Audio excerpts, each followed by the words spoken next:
Today is Saturday, May 31st, 2008. We are interviewing Frank Keller. I am Byron Smith. I'm Evan Burley. I'm Eli Smith. And I'm Tommy White. And now we need you to say, you want to stop the camera? My name is Frank J. Keller. I'm born July 3rd, 1923. Alright. And what branch of service did you fight in? What branch of the military? I was with the U.S. Marine Corps, And what war? World War II, And what was your rank in the Marine Corps? a staff sergeant. And where did you serve? We served in the Philippines mostly. Alright. And were you drafted or did you enlist? All right. Well, I was drafted and I chose the Marine Corps. At that time there was no enlistments when I went in. Okay. Where were you living when you were drafted? At the time of my induction, I was in Route 2, Davenport, Iowa. Alright. Why did you join? Why did you choose the Marine Yeah. Corps? Yeah. Why did I choose the Marine Corps? Yeah. I understand. Because I was drafted basically. Well, I had a choice of Navy, Army, and Marine Corps, and it just sounded more to my liking to go in the Marine Corps. Any reason or just that's what you wanted to do? I just wanted to go in, you know. Okay. Well, I mean, I was drafted, so I had Right, a yeah. choice. Do you remember what the first few days in the service were like? Hardly. I remember getting a haircut, if that helps. They always ask you what style of haircut you wanted, as you know, or do you know? I didn't. First thing they do is they ask you what style of haircut you want, and then they shave it off. What did it feel like? Were you excited to join the Marines or were you nervous? No,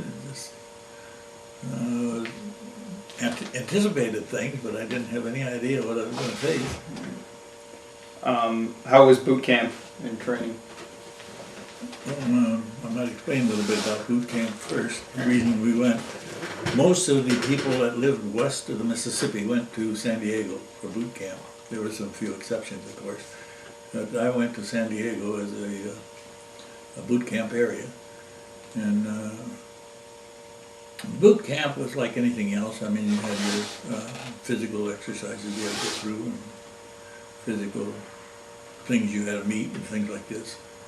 So the only basic thing I can really remember is how badly sunburned I got in San Diego. I'd been outside all the time in Iowa, but it was nothing like San Diego's sun. So that was the only basic thing I really remember about it. In the Marine Corps, we didn't have what was required in a lot of the places where you had to have mess duty and things like this. They had a whole platoon that was assigned mess duty, and they served for a month. So I was fortunate I never got on mess duty. Had other kind of duties I had to perform, but you know how it goes in any kind of like that. They pull you out and they say, who wants to volunteer for this, who wants to volunteer for that? Basic thing is don't volunteer. You know what you want to do. But so anyway, we got different duties. I got mostly guard duty. We had to stand guard duty 4 hours a shift, you know, things like this. Do you remember it being hard or did you think it was?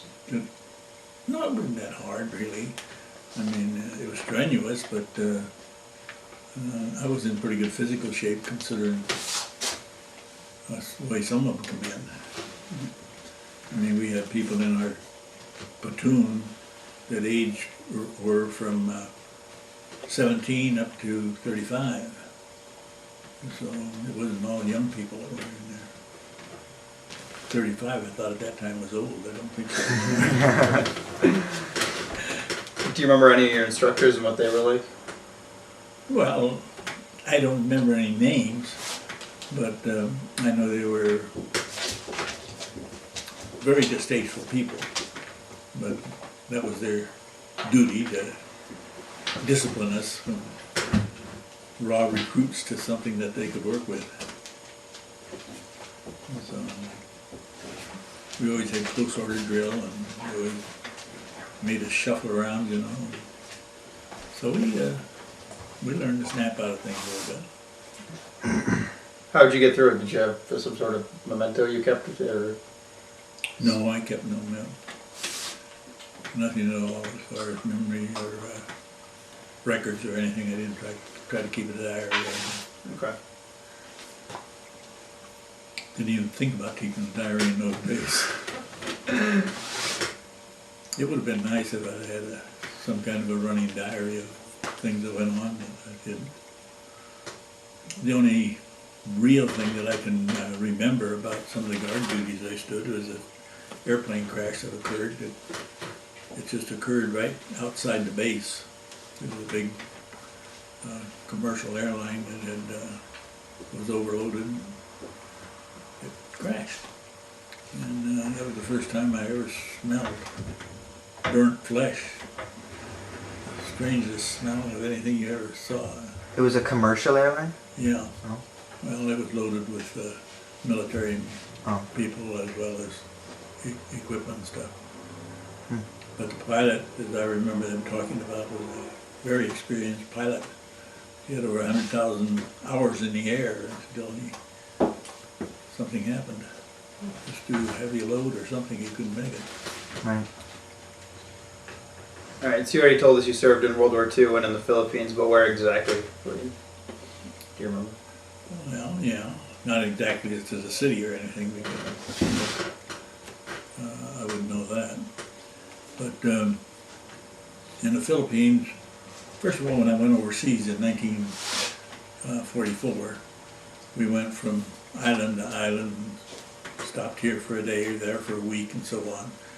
But various places I went was like, the first place was Guadalcanal, where we stopped, and that was my first experience of, my gosh, what am I facing? I remember walking out there in the jungle and seeing these foxholes filled with water, and I said, oh no, I didn't right to get much money. But anyway, we struggled along, and we went to New Zealand. We went up the chain on Bougainville. I had a chance to see my brother-in-law who was serving in the Army, talked with him for a little bit. Then we progressed on north, and we finally got to the Philippines. And we went into Luzon, northern Luzon, in January of '45. And do you want to go into that, or do you? No, you can. Sure. You can keep going. And then in January '45, then we went to set up camp there, and we served as military support to the Army, who was in the combat zone of Luzon there. And after a stay there several months, then we moved to Mindanao, and we finished our term of duty in Mindanao. Of course, the war was over in August of '45, and we came home in October of '45. And I got discharged in November the 20th of '45. How'd you get through those first few weeks, especially at Guadalcanal? How scared you were? Overseas? Yeah. Well, I mean, you just get through it, that's all.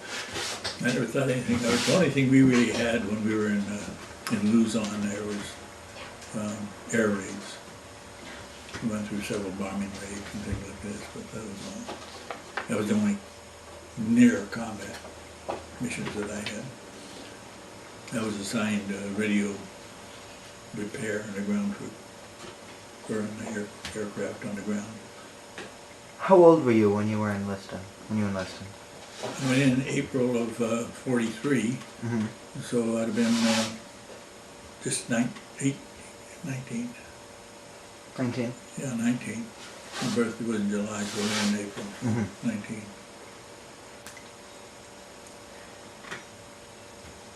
What was your job specifically? I so you fixed radios, but Well, all we had to do was to try to keep the radios running on the aircraft. That was the main thing. I had my radio training. Actually, I trained for a radio gunner in Jacksonville, Florida. And we went overseas and they didn't need us at sign we had, so then they transferred me to this radio ground work, radio maintenance. So I was working with a group there, and we had a pretty nice time, really. We fixed up our area real nice when they had the first inspection, and they never come back and inspected it after that. So we had it pretty nice. By the way, that one picture there, I don't know whether you see it, that kind of shows, I think that's on Mindanao. And the bigger tent is like we had for a mess tent. And the littler ones are what we kind of slept in. There was room for 4 in each tent. Did you see combat while you were? Well, that's the only thing that air raid, that's Yeah. the only combat actually. You fixed, but were there many casualties in your unit? No, we lost 3 or 4 in those air raids. But, not too many that were wounded that I know of, but I know they talked about the ones that died. What were some of the most memorable experiences from the war? There are none really. I can remember actually. I thought back, and it was almost like blank years to me from when I went in to when I got out. I could hardly remember where I went or how long I stayed or anything else. It was just, it was the strangest thing that I just didn't have any recall on that at all, and I don't know why. It was battle shock or anything like that. It was just that I don't have any recall on it. Talk about the air raids a little bit. What was it like to experience an air raid? Well, you're sleeping, and all of a sudden somebody says an air raid, and you wonder whether it's real or not. Because one time the guy come through the tent, he says, air raid, get up! And so we got up and we huddled in this little foxhole, and all of a sudden we heard all these bombs dropping around us. They had anti-personnel bombs, little things that made holes about that round and about that deep. And they dumped them right on our camp. Right. It was the strangest thing. And some guys didn't go into foxholes. They got hit with shrapnel. We huddled in this foxhole, and the thing was wide open. And I was wondering. And there was a nice foxhole not too far away with a nice cover over it. We can go in there, but one of the bombs went right through that thing. I was thinking how nice that would have been. But you never know. I mean, God just looks after us, some of the people, you know. Do you remember how long the air raids lasted? I'm sorry? Do you remember how long the air raids lasted? Oh, maybe 5 minutes. They, see, they would send a little plane over. They called it, what was it, something Jerry anyway. And it would fly high and they could pick it up with the searchlight, but they couldn't reach it with the anti-aircraft. So they'd fly those over, and of course our lights and artillery pinpointed kind of the area that they were interested in. So that's where that was followed then with bombers. Mm-hmm. They soon caught on to that. I mean, our people soon caught on to that. But you know how you get kind of anxious to see things going, and you display your hand before you should and things like that. Mm-hmm. Were you ever a prisoner of war? No. Were you ever awarded any medals or citations? No.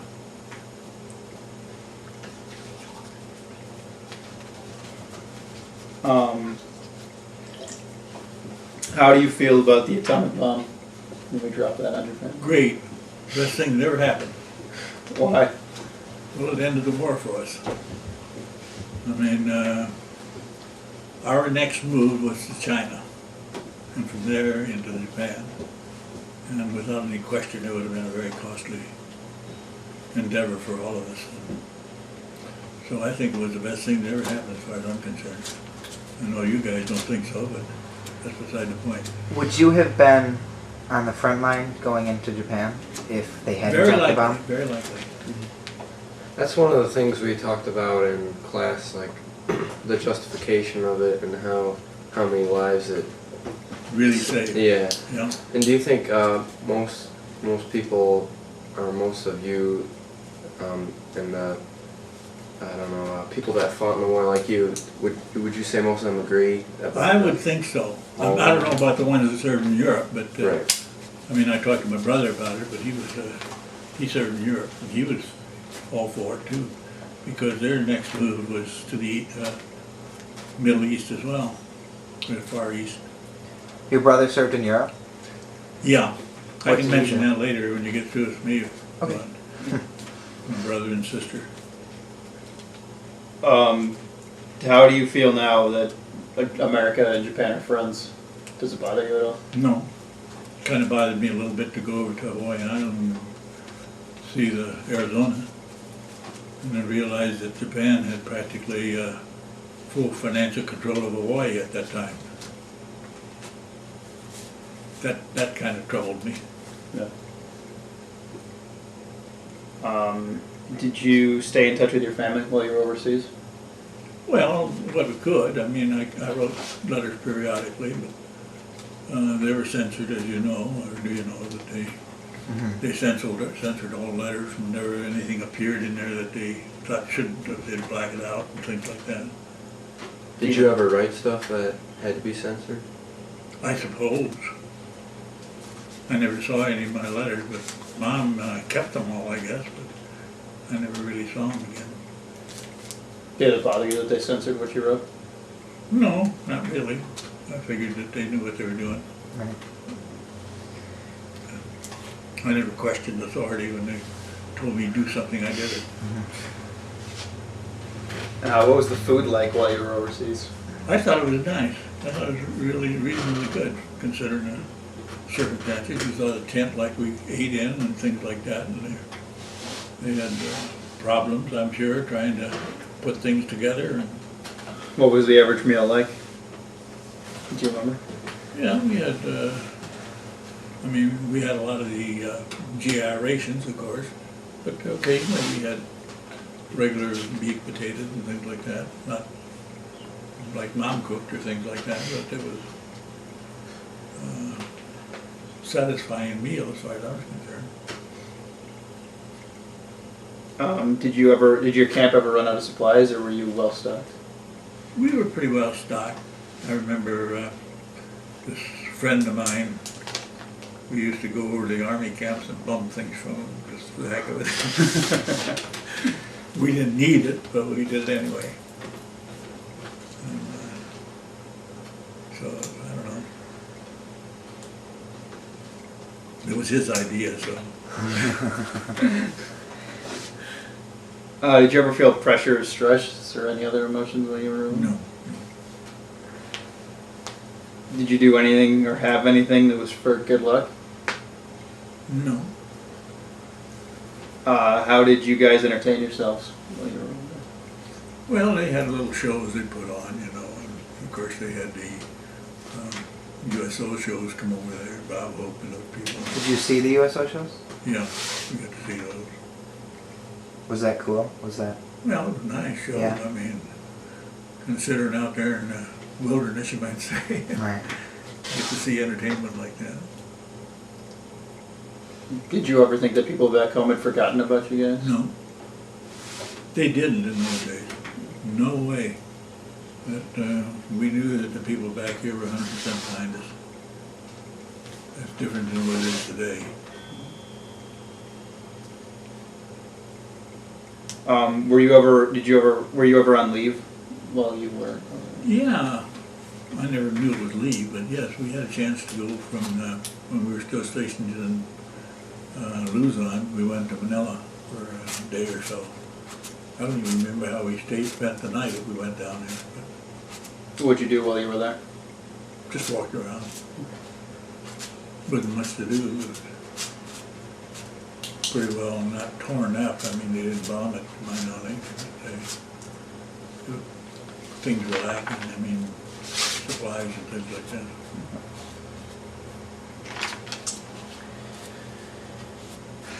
Did you travel at all outside? Where- Anywhere while you were in the service outside of where you were sent to?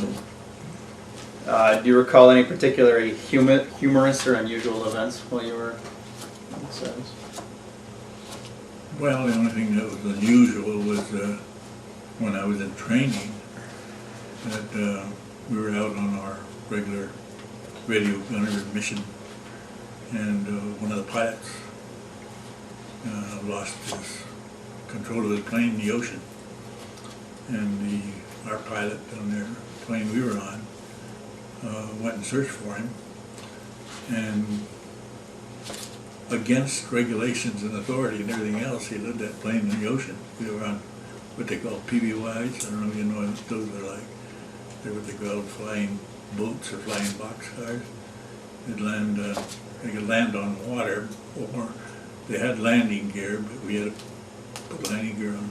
But anyway, we was up there and we led down the ocean, and we picked the guy up. I was in the front of the motors, in front of the pilot, in a little bay area they had where he was, when I was out on the mission. I had a machine gun there, and we were shooting at targets from, I was in front, and they had two guys in the blister.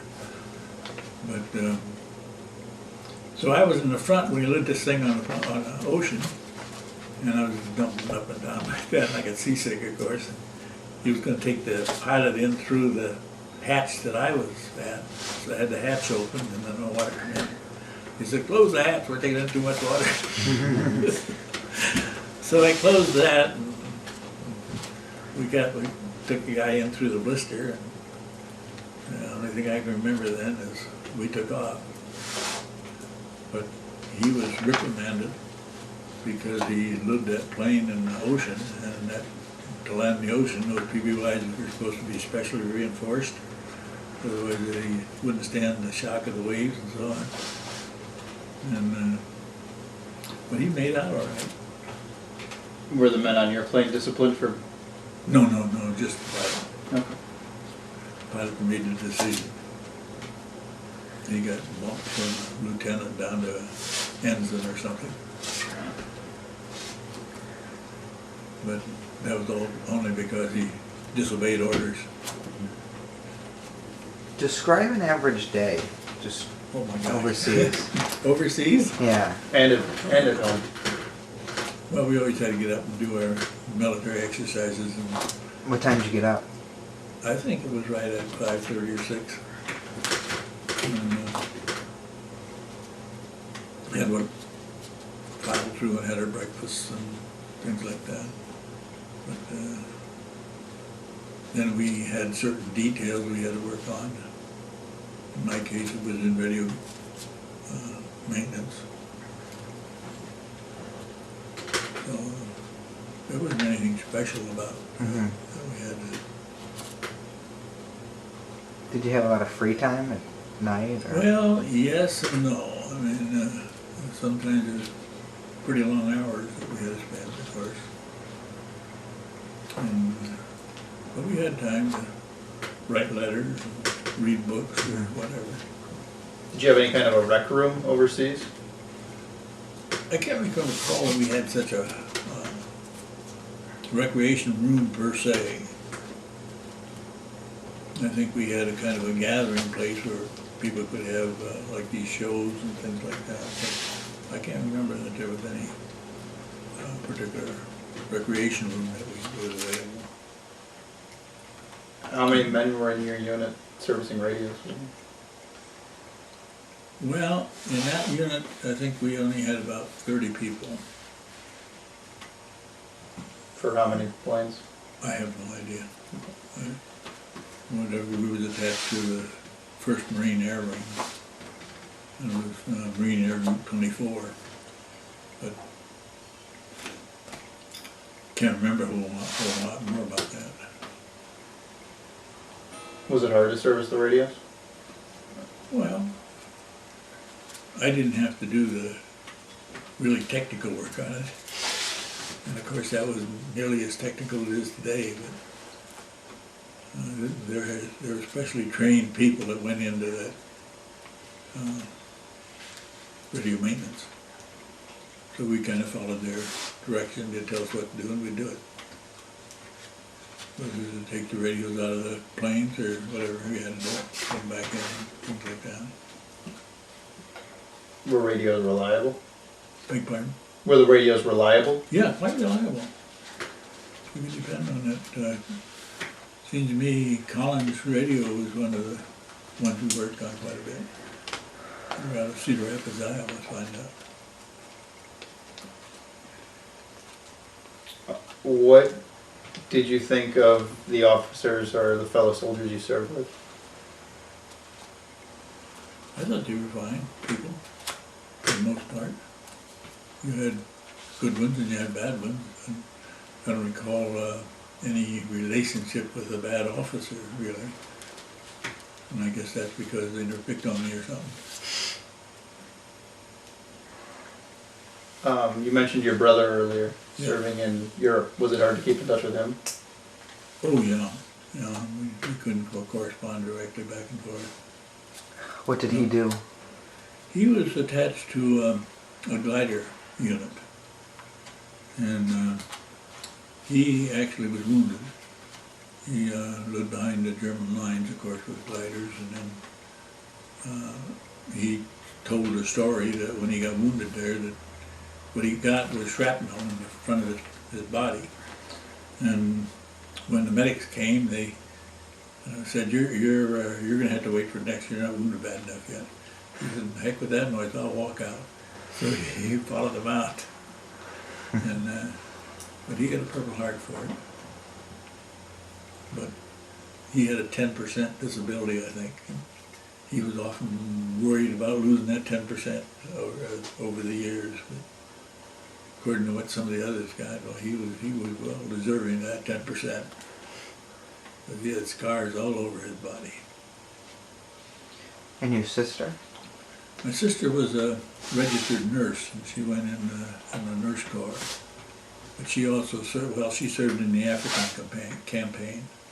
She went in before my younger brother and I did. She went in 43. So she, I don't know, I think she got first lieutenant as the rank she had when she retired, or was discharged. She married a fellow she met over there eventually. They lived out in Seattle, Washington. My younger brother stayed, and he was my younger brother incidentally. He stayed over in Davenport, Iowa. But they were both deceased now. I have a picture of my younger brother on my TV screen. Mm-hmm. Were they your only two siblings? Oh no, I was one of 9 children. And Wow. my 2 older brothers both got Deferment? agricultural deferments back in those days. Mm-hmm. This other sister was a nurse. My other sisters was a nurse, and the other 3 beside those, I had 5 sisters and 3 brothers. So the 5 sisters, 2 of them were nurses, and the other 3 were married at the time. Mm-hmm. Because you were so far away from your family and didn't have much contact with them, did you make any good friends while you were serving? Well, yes and no. I mean, there's not very many that I've kept in touch with. In fact, there's nobody that I've kept in touch with over the years. So, every once in a while, I was surprised one time here in Waterloo that I ran across a guy that was in our unit. And he was working in a filling station. And I talked to him, and he was just about ready to move out to Washington at that time, and I lost track of him since then. Do you wish you kept in touch with some of your? Yes, I do, because it'd be kind of nice just to see how they're doing, if nothing else. See what they did. I don't know how many, for example, I took advantage of the GI Bill and went to school on that. So I graduated then from Iowa State as an agricultural engineer. But my brother took advantage of it, and he got a teaching degree out of a school there in Iowa, out of Fairfield, Iowa, I believe it is. But he taught 1 year, and he said, "No way, I'm not going to teach these kids." So he went into, became a machinist with the Bendix Corporation. And then he worked up and became a union, what do you call him? Anyway, he was a union representative, elected officer. He had to be elected each year and all this kind of stuff.